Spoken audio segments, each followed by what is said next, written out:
Salut les amis du Ciné Club, nouvelle vidéo, les commandes du mois, la première du mois de mai. Salut Andrés. Hello tout le monde. Alors pour les commandes du mois de mémoire, ça n'a jamais été aussi light. Ça faisait des lustres et des lustres et des lustres que je n'avais pas si peu de commandes. D'un côté, tant mieux, hein, parce que bon bah déjà pour le portefeuille, c'est pas mal. On respire un peu. Et surtout pour le programme, cela va nous permettre déjà, Andrés, de respirer un peu, mais surtout de pouvoir faire des petites vidéos de nos rubriques occasionnelles. Ouais, c'est ça. Donc les collecteurs d'antan, on va y revenir un petit coup de nouveau. Et on sait que le mois passé, ils ont bien apprécié Pearl Harbor, notamment un commentaire où il a réussi à le trouver pour une quinzaine d'euros. Ouais. Génial, quoi. Ça fait plaisir aussi de donner enfin, il y en a certains comme toi, le partage, mais c'est comme toi que tu dis, tu le mets dans le panier, tu oublies, tu le rates, tu veux le retrouver, et voilà. Grâce à cette vidéo, ça donne envie, quoi. C'est vrai que c'est le genre de vidéo qui plaise sur la chaîne. Ça plaît beaucoup. Concentrons-nous sur celle-ci, il y a quand même des commandes, rassurez-vous. Et la toute première, on va commencer, Nosferatu, tu l'as précommandé aussi, Andrés. Ouais. Donc, Nosferatu, elle arrive le 7 mai, alors je vous fais comme d'hab la petite lecture. Nosferatu est un film coproduit par Chris Columbus et Robert Eggers. C'est écrit et réalisé par Robert Eggers. Il est sorti au cinéma en 2024. Le résumé du film, on va peut-être faire aussi un peu le casting. Il réunit Bill Skarsgård, Nicholas Hoult, Lily Rose Depp, Aaron Taylor, etc. Le résumé, c'est ce qui nous intéresse le plus. Au début des années 1830, la jeune Hélène avait fait un pacte avec un esprit afin de trouver l'amour. Une dizaine d'années plus tard, son mari décide d'accepter un travail dans les Carpates, c'est-à-dire en Roumanie, à la solde du comte Orlok. Voilà, c'est ni plus ni moins que Dracula, hein, Nosferatu. Moi personnellement, ça m'évoque pas mal de souvenirs et pas que des bons. J'ai vu mais peut-être qu'une seule fois le Nosferatu d'origine, noir et blanc. De mémoire, j'ai beaucoup plus vu, et en plus de ça, je me suis racheté la réédition, donc avec Isabelle Adjani notamment.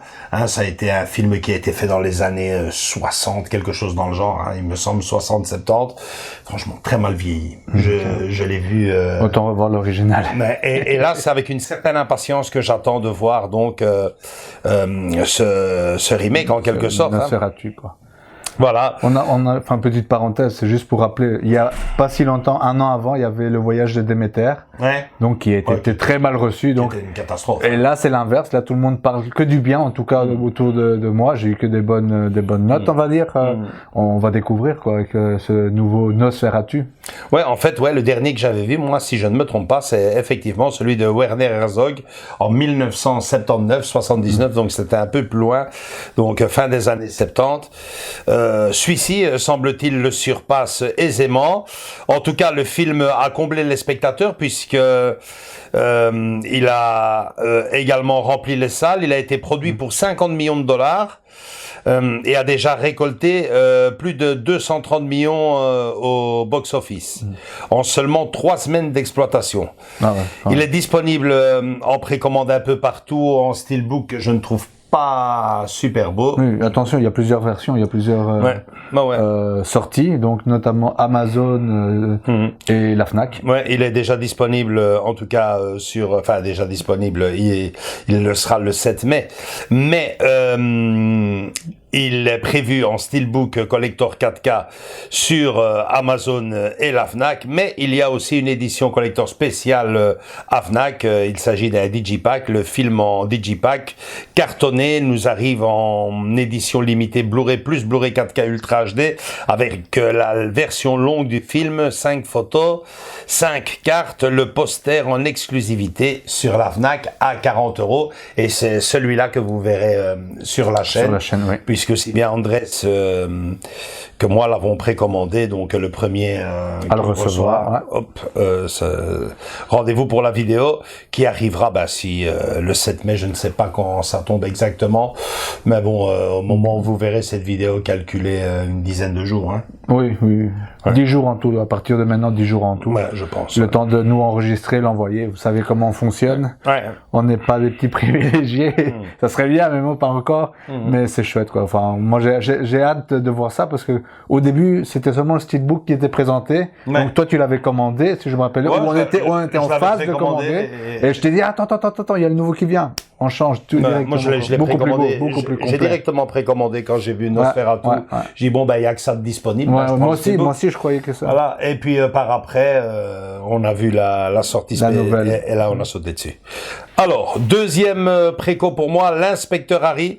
Donc, l'Inspecteur Harry ou Dirty Harry arrive en version originale. C'est un film coécrit par Harry Julian Fink, Dave Reisner et John Milius, réalisé par Don Siegel, sorti au cinéma en 1971, l'année de ma naissance, en 71. Le casting réunit bien sûr Clint Eastwood, Andrew Robinson et Harry Guardino.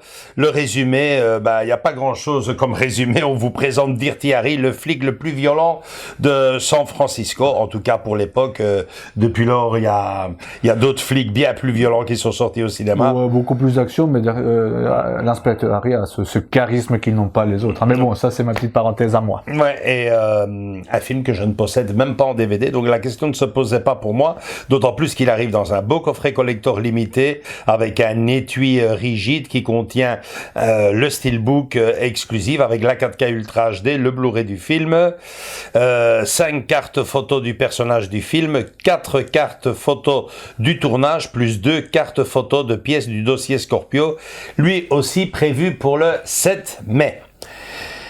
Troisième précommande, ça je suppose qu'il y en a quand même pas mal d'entre vous qui vont passer à côté, et je peux le comprendre parce que le film ne fait pas l'unanimité, seulement voilà, moi j'adore l'actrice, il s'agit du film Baby Girl, donc je vous fais un peu le synopsis. Romy, c'est-à-dire Nicole Kidman, PDG d'une grande entreprise, a tout pour être heureuse, un mari aimant, 2 filles épanouies et une carrière réussie. Mais un jour, elle rencontre un jeune stagiaire dans la société qu'elle dirige à New York. Elle entame alors avec lui une liaison torride, quitte à tout risquer pour réaliser ses fantasmes les plus enfouis. Vous l'aurez compris, les gars, il s'agit d'un thriller, il me semble, sulfureux, je vais pas dire un film érotique, mais bon, voilà comment nous revient Nicole Kidman. C'est ce que j'allais dire, je vois pourquoi t'as craqué. Ouais. Donc ça... Ouais, j'aime l'actrice, aussi fou que ça puisse paraître, j'ai quasiment tous les films d'elle, et j'ai toujours aimé cette actrice. Pour moi, à l'époque, je vais pas me faire que des amis, hein, forcément, mais je faisais partie de ceux qui la considéraient comme la nouvelle Meryl Streep, et ce n'est peut-être pas le cas, c'est clair. Les comparaisons sont odieuses, surtout au cinéma. Mais elle a quand même mais il faut bien reconnaître son cachet, comme on dit, qu'elle a fait pas mal de films. Elle a joué pas mal de rôles, elle a interprété pas mal de rôles, de personnages, de style. Et donc voilà, elle nous revient dans c'est carrément comme ça qu'on le présente, un thriller érotique exaltant. Voilà. Entre-temps, elle a reçu le prix de la meilleure interprétation féminine à la Mostra de Venise en 2024. Elle a été nominée au Golden Globe 2025 pour la meilleure actrice dans un drame. Un casting exceptionnel donc, porté par Nicole Kidman, absolument étourdissante dans un thriller érotique exaltant. Je vous en dirai ce que j'en pense dans une des vidéos, parce que je compte sérieusement faire un petit top. Non, mais je compte faire une vidéo sur ce film, parce que je suis sûr que beaucoup d'entre vous vont passer à côté. Et puis tout le monde connaît Nicole Kidman, et voilà, ça sera peut-être l'occasion, si le film est bon en tout cas, ou pas, de vous faire une petite vidéo vite fait bien fait. Petite chronique ou un truc du genre. Petite chronique vite fait bien fait. Ouais, il va sortir quand plus ou moins Il est prévu pour le 15 mai uniquement en Blu-ray. Ok. Alors il y a un film qui va sortir au moment où je vous parle, aujourd'hui ou demain, donc fin avril. Il est déjà sorti au moment où vous verrez cette vidéo. C'est une précommande de dernière minute pour moi grâce au live. J'étais passé à côté le mois passé. Puisque je me disais, ouais, mais bon, de toute façon, j'irai le prendre au mois de mai. J'avais complètement zappé. Non, l'un d'entre vous me l'a rappelé. Enfin, moi, j'ai précommandé pour le mois de mai Tombstone. J'ai dit, mais il était pas, mais c'est vrai qu'il était prévu pour le mois d'avril. Et effectivement, sa sortie est prévue pour le 28 avril. Donc, Tombstone, réalisé par George Pan Cosmatos, est sorti en 1993-93. Alors, forcément, le casting, il y a 2 noms ici, même 3, qui veulent dire ce qu'ils veulent dire. Kurt Russell, Val Kilmer, Sam Elliott, Michael Bain et bien d'autres pour un western comme je les aime. Le petit synopsis: dans la ville de Tombstone en Arizona, une véritable terreur règne sous l'égide d'une brochette de malfrats, d'assassins et de psychopathes. Quand l'ancien maréchal de Dog City, Wyatt Earp, vient y chercher une vie paisible, il se rend compte que ce ne sera pas une mince affaire. Avec son frère Virgile, il décide de prendre les choses en main en devenant shérif. Le steelbook est prévu donc pour le 28 avril en 4K Ultra HD. Vous voyez la photo ici à côté, c'est plutôt bien présenté et c'est avec une certaine impatience, moi perso, que j'attends de voir ce film. Alors, il y a 2 films de toute dernière minute qu'on a précommandé aussi pour le mois. Un, Andrés, c'est tout frais d'hier. Il me l'a annoncé juste avant le live. Et puis moi, ce matin, j'ai vite fait la préco. Je te laisse d'abord présenter le tien, Andrés. Munich. Ouais. Steven Spielberg, de chez HMV, et plus précisément Collector Edition là de chez HMV quoi. Yeah, donc génial. Pour préciser un peu, Munich est un film quand même qui date de 2005, ça fait 20 ans, 20e anniversaire à l'air de rien. Je crois pas que ce soit un anniversaire le coffret, mais bon, 20 ans déjà, oui. Moi, il y a pas si longtemps que ça, je l'ai racheté en Blu-ray, donc je vais attendre gentiment qu'Andrés me montre un peu à quoi ressemble son édition, même si c'est le même style que ce qu'on avait déjà présenté. Exactement, ici. Avec Amistad notamment, c'est exactement la même collection, le même packaging, ça ne change pas beaucoup. Donc voilà, mais comme moi je l'avais pas, j'ai sauté sur l'occasion, me faire plaisir pour ce petit mois, comme on dit. Assez light. Ok, pour la petite histoire, vrai.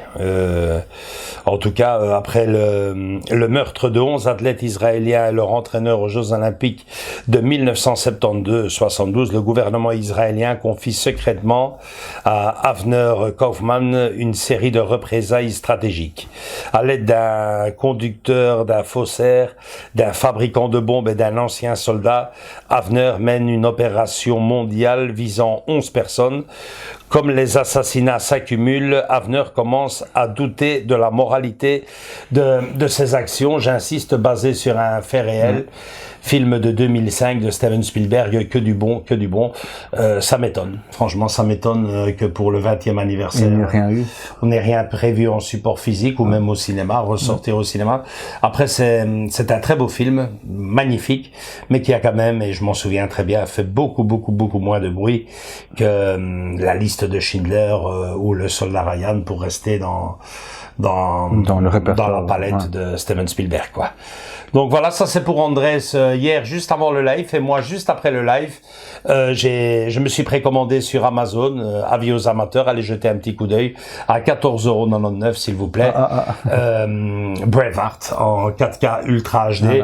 On parle pas ici d'un steelbook, on parle juste d'un bête boîtier amarré. L'amarré, oui. Le boîtier est bête, mais pas le film, pas du tout. Et puis en plus, c'est en regardant de nouveau la vidéo sur la fameuse édition collector, on peut vous laisser, même si elle sort jamais. Mais bon, si vous voulez la voir, vous tapez Braveheart édition collector. Ciné-Club du vendredi. Ciné-Club du vendredi, vous tomberez dessus. C'est en regardant cette vidéo que l'on avait présenté plus précisément les commentaires où je me suis dit, ah bah ouais, il est grand temps que j'insère dans cette superbe édition collector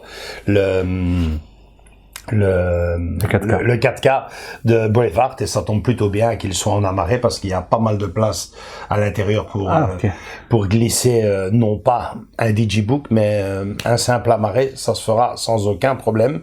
Donc c'est avec grand plaisir que je me le suis offert. Il y aura évidemment pas de vidéo, à moins que vous vouliez que je vous fasse la vidéo au moment où je le glisse dans le coffret. Un petit flash peut-être. Pourquoi pas, un reel. Voilà, pourquoi pas, en moins d'une minute. Voilà, clac. Voilà.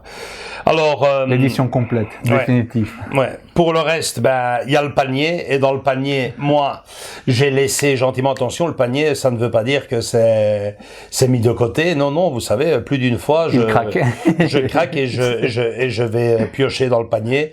Il y a 3 films, Lost Highway, Pale Rider et Wolfman. Alors, Lost Highway est un film coécrit par David Lynch.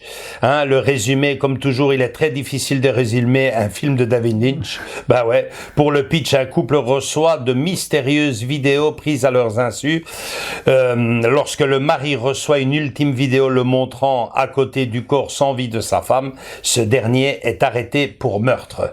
Ça, c'était pour Lost Highway, qui avait quand même fait pas mal de bruit à l'époque de sa sortie. Puis alors le deuxième, c'est Pale Rider, un film réalisé par Clint Eastwood. Il est sorti au cinéma en 1985. Le casting réunit bien sûr Clint Eastwood, Sidney Penny, Chris Penn, John Russell, Hull Barrett. Le résumé du film, un pasteur, Clint Eastwood, que personne n'attendait dans cette petite ville minière, se révèle être un redoutable virtuose de la gâchette. Il mettra tout son talent au service de Hull Barrett, défenseur des chercheurs d'or indépendants persécutés par Roy Lahoud et ses hommes, qui cherchent par tous les moyens à récupérer les parcelles de ces derniers. On est vraiment dans le Far West. Dans le Far West, Pale Rider, si vous aimez le genre, vous devez de l'avoir dans votre collection. Et je me demande si ce n'est pas notre ami Jean-Philippe qui est occupé à se refaire tous les Clint Eastwood, justement. Je me le demande. En tout cas, il nous confirmera ça avec un petit commentaire. Et puis, je ne suis pas l'expert, ça vous le savez si vous suivez un peu la chaîne, niveau film d'horreur, Wolfman, mais qu'est-ce que les critiques sont mauvaises. Le nouveau film donc de 2025 à ne pas confondre avec Wolf, Jack Nicholson et Michel Pfeiffer, si mes souvenirs sont bons, à ne pas confondre avec c'est une nouveauté, les amis. C'est une nouveauté de 2025. Il a été réalisé par Lake Whannell. Il est sorti au cinéma en 2025. Le casting réunit Christopher Abbott, Julia Garner, Matilda Firth et Sam Jagger. Le résumé, après un accident de voiture en pleine forêt, tiens, ça ressemble un peu à tout ce qu'on a connu avant, la famille Lovell va se faire poursuivre par un loup-garou. Mais bon, je pense qu'il est dans le panier et au fond du panier, parce que mais j'ai vu, ne fût-ce que l'affiche. Ouais. Moi, c'est surtout quand j'ai vu la cote par rapport aux commentaires. Oui. Combien sur... sur Allociné, je pense. 2 sur 5. 2 ou 2,5 par éducation sur 5. Non. Pour moi, quand c'est moins de 3, vers le bas, non, c'est très mauvais. C'est très mauvais. Moi, je crois qu'il risque d'être longtemps dans le fond du panier. Ouais. Bon, Wolfman, pour les amateurs du genre... Je risque même de le sortir du panier et de le remettre dans le rayon. Pas ici, au magasin. Donc, voilà les amis. Alors, pour conclure cette vidéo, vous le savez, j'ai comme pour habitude aussi depuis quelques mois de vous présenter mes commandes son, mes bandes originales du mois. C'est toujours de 1 à 2 bandes originales. Là, ici, j'ai dépassé un peu le quota entre le mois d'avril et le mois de mai. Mais bon, pour ce mois de mai, je me suis fait, comme on dit, Redman, la bande originale de Redman, de Hans Zimmer. J'ai également opté pour la bande originale de Michael Kamen. Ça vous dit peut-être pas grand-chose, mais quand je vais vous dire le film, Bryan Adams et compagnie, Robin des Bois, Prince des voleurs, voilà, celui-là a été mon deuxième choix. Et en toute fin de mois d'avril, c'est tout frais, une belle occasion sur eBay, hein, en dessous de 10 €. Out of Africa de John Barry, j'adore. Okay. Ouais. Donc voilà. C'est un de tes titres que tu cherchais. Si je cherchais bien sûr cette bande originale, il me la fallait et je l'ai trouvé, ma foi, à un prix défiant toute concurrence puisque livraison comprise, on est en dessous de 10 €. Donc, on est gagnant. Je tiens quand même à vous rappeler que si vous êtes fan des bandes originales et que comme moi vous vous relancez peu à peu dans le vinyle, ne fût-ce que pour les bandes originales des films, comme c'est mon cas, une seule adresse, sauf si vous tombez vraiment sur l'occasion du siècle, mais si vous voulez vraiment trouver des belles éditions collector, des titres introuvables, c'est chez Vinyl Movie World, notre ami Le Joff, qu'il faut aller. Voilà, c'est tout pour ce mois de mai qui finalement n'était pas si light que ça. C'est ce que j'allais dire. Parce qu'il y a quand même Nosferatu, l'inspecteur Harry, Baby Girl, Tom Stone et Andrés qui vient avec Munich, plus également Braveheart en 4K Ultra HD. Bon ben voilà, avec les petites occasions, on peut se permettre quand c'est des mois un peu light de pouvoir aller regarder un peu ce qu'on a dans notre panier. Et bon ben ouais, moi c'est vrai qu'il y avait Braveheart qui traînait là depuis un petit temps et qui avait bien baissé de prix depuis qu'on avait fait le coffret collector. Ouais, le coffret collector. Voilà, c'est tout pour ce mois de mai. J'espère qu'il vous plaît bien. Si tel est le cas, laissez-nous un gros like, commentez-nous le vôtre. On se donne rendez-vous très prochainement pour de nouvelles vidéos. Venez nous rejoindre dans nos différents réseaux sociaux, Facebook et Instagram. Et surtout les amis, continuez à vous abonner, ça nous fait tellement plaisir quand on voit qu'il y a un abonné de plus dans la famille. On vous fait de gros bisous à tous et à toutes et à très bientôt pour une nouvelle vidéo. Au boulot Andrés. Ciao, ciao. Ciao.